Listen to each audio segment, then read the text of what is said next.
आकाशवाणी कलकाता জেলা চিঠি দক্ষিণ চব্বিশ পরগনা থেকে পাঠিয়েছেন আমাদের সংবাদদাতা গৌতম মণ্ডল।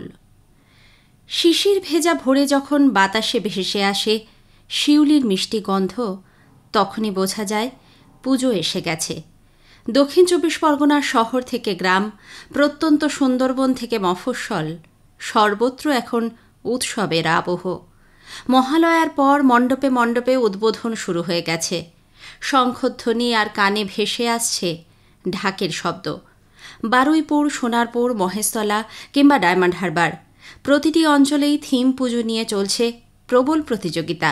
বিগ বাজেটের শহুরে মণ্ডপগুলো যেমন নজর কাড়ছে, তেমনই নজর কাড়ছে সুন্দরবন সহ অন্যান্য গ্রামীণ পুজো। জেলার শতাধিক বনেদি বাড়িতেও আচার রীতি মেনে পুজো আয়োজন শেষের পথে। তবে একটানা বৃষ্টি উদ্যোক্তাদের চিন্তা বাড়িয়েছে।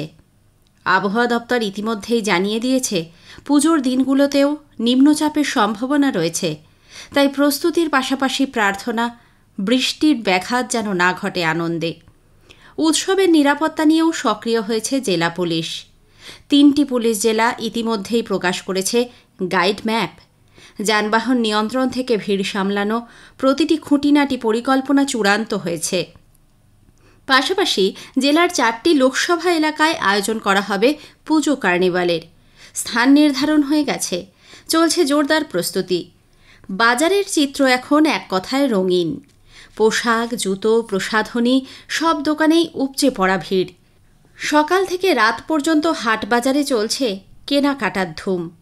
প্রতিদিন লক্ষ লক্ষ টাকার বেচা কেনায় মুখরিত বারুইপুর, সোনারপুর থেকে কাকদ্বীপ পর্যন্ত প্রতিটি জনপদ। এই উৎসবের অন্যতম প্রাণ ঢাক। জেলার অসংখ্য ঢাকি ইতিমধ্যেই তৈরি হয়ে গেছেন।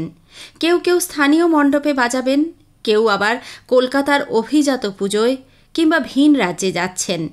সুন্দরবনের মুটিয়ারারা ইতিমধ্যে কলকাতায় উপস্থিত হয়েছেন। তাঁদের কাজ প্রতিমা তোলা থেকে বিসর্জনের ভার সামলানো। জেলার বহু পরিবার প্যান্ডেলের কারিগরির কাজের সঙ্গে যুক্ত। তাঁরা মাস 2 আগে থেকেই শহরে বেরিয়ে পড়েন। পুজোর ঠিক আগে নতুন পোশাক হাতে নিয়ে ফিরবেন প্রিয়জনদের কাছে। অপেক্ষায় থাকেন পরিবারের মানুষজন। তবে উৎসবের আনন্দে ছায়া ফেলেছে বাঘের আক্রমণে সুন্দরবনে মৎস্যজীবী মৃত্যুর ঘটনা। সেই সব অসহায় পরিবারের পাশে দাঁড়াচ্ছেন কিছু সমাজকর্মী। বাসন্তীর অবসরপ্রাপ্ত শিক্ষক অমল নায়েক যেমন গত 20শে সেপ্টেম্বর শতাধিক পরিবারের হাতে নতুন বস্ত্র, মশারি ও খাদ্য সামগ্রী তুলে দিয়েছেন। চম্পা মহিলা সোসাইটিও বহু বছর ধরে একইভাবে পাশে আছে ক্ষতিগ্রস্ত অসহায় মানুষের। এরই মধ্যে আগামী জানুয়ারিতে সাগর মেলা ঘিরে প্রস্তুতি শুরু হয়ে গেছে। কাকদ্বীপ মহকুমা শাসকের দপ্তরে প্রথম বৈঠকে সভাপতিত্ব করেছেন জেলাশাসক সুমিত গুপ্তা। বৈঠকে মূলত জোর দেওয়া হয়েছে সাগর তটের ভাঙন রোধে। জেলাশাসক জানিয়েছেন দ্রুত মুড়িগঙ্গা নদীর পলি কাটার কাজ শুরু হবে। এই আনন্দমুখর সময়ে জেলার সাংস্কৃতিক জগতে নেমেছে শোকের ছায়া। গত 1 সেপ্টেম্বর প্রয়াত হয়েছেন বিশিষ্ট কবি ও প্রাক্তন শিক্ষক দীপক হালদার।